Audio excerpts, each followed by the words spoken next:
雅各書第5章。唉，你們這些富足人啊，應當哭泣號啕，因為將有苦難臨到你們身上。你們的財物壞了，衣服也被蟲子咬了，你們的金銀都長了銹，那銹要證明你們的不是，又要吃你們的肉，如同火燒。你們在這末世只知積攢錢財，工人給你們收割莊稼，你們虧欠他們的工錢。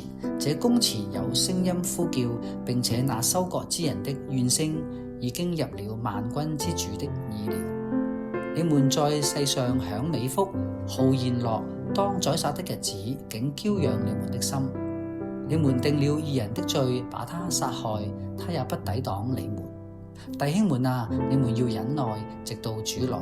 看啊，農夫忍耐等候地裏寶貴的出產，直到得了秋雨春雨。你們也當忍耐，堅固你們的心，因為主來的日子近了。弟兄們，你們不要彼此埋怨，免得受審判。看啊，審判的主站在門前了。弟兄們，你們要把那先前奉主名說話的眾先知，當作能受苦、能忍耐的榜樣。那先前忍耐的人，我們稱他們是有福的。你們聽見過約伯的忍耐，也知道主給他的結局。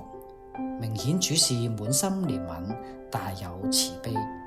我的弟兄們，最要緊的是不可起誓，不可指着天起誓，也不可指着地起誓，無論何誓都不可起。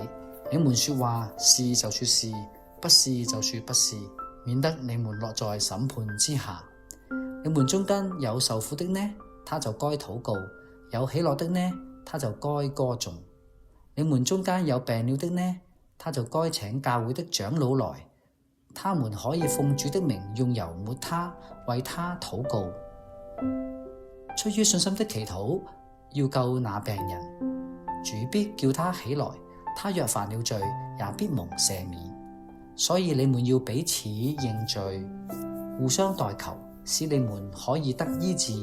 義人祈禱所發出的力量是大有功效的。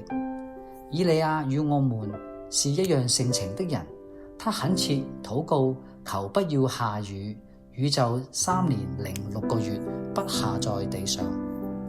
他又禱告，天就降下雨來，地也生出土產。我的弟兄們，你們中間若有失迷真道的，有人使他回轉，這人該知道，叫一個罪人從迷途上轉回，便是救一個靈魂不死，並且遮蓋許多的罪。